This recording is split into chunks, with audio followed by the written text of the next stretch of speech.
ki khubor ka Batisi TV lawan ra shapi da ka Orange Nissan Loom so pho near Fire Brigade Shillong.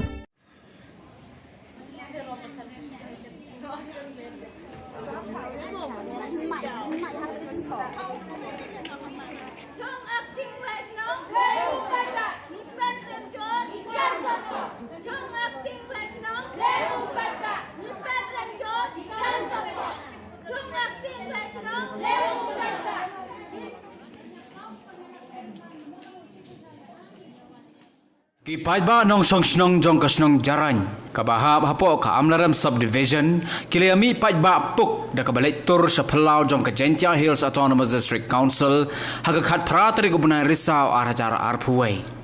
kani ka jingle tur jong ki pajba sa Pelau ka Jakarta Rekam jong ka GHADC kalong halor ka jingdawa bantung yo wahe snong bapura hagasnong jaran hagani ka sngi na kalyang jong ki pajba kilararu ya ki pelakat ki badan ni ki jingtho dawa thung wahe snong kumpan supentip hangni baka kam wahe snong jong ka snong jaran kadai ka kam ka bala sa teng nado snam arajar khat khandai hadin balakut ka samoy trekam jong wahe snong barim uba clear bahasana hanrai dai hadin ka jingwan lin shop jong ka khlam jingpang COVID-19 ki pajba kimshim layo lat su banjet yo wahe snong bathamai bat udaloy jong ka elaka amwi uba jimiwel perto ula thong acting wahe snong yo uba ami taryang bat dai halor kani kalawanra ka jing persya ka bajur na kalyang kinongsong snong persya ya udaloy bat ka GHADC.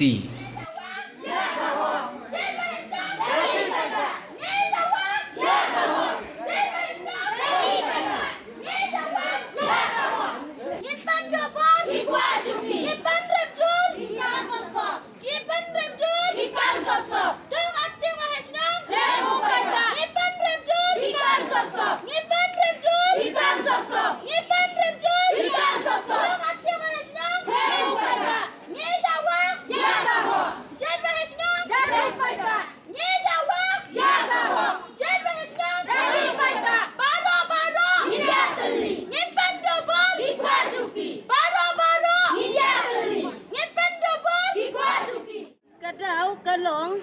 bangi kum ki pai ba na kisno jerai namar bangi hun ya uneu acting ba un long kum acting ha posno jangi namar ba ngi kum ki pai ba ngim jit yo tau acting ti hagan ne ko por ngi wan ban persya jur ya uneu acting ba kila thung sop sop ya u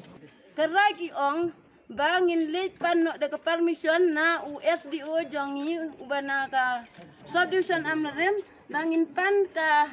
application bangin yo ya kata ka jingjet wahe snang ngin pan dak application